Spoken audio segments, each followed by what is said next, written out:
Please subscribe.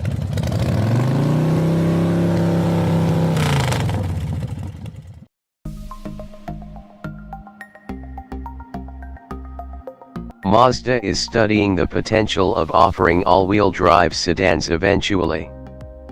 But such a product may come sooner than expected, if this website from the National Highway Traffic Safety Administration is any indication.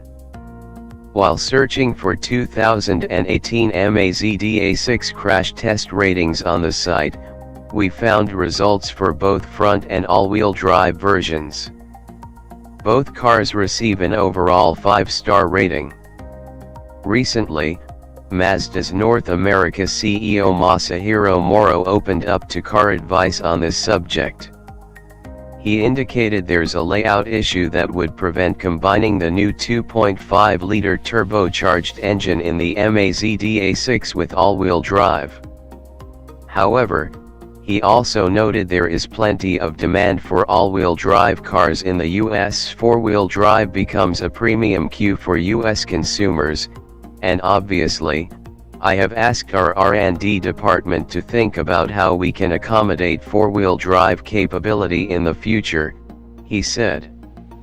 The 2018 Mazda 6 goes on sale this spring, but will it offer all-wheel drive? It's impossible to confirm at this point. Mazda declined to comment when we asked about the matter. The new sedan carries over with the naturally aspirated 2.5-liter base engine. But the new turbocharged 2.5-liter produces 250 HP, on 93-octane fuel, and 310 lb-ft of torque.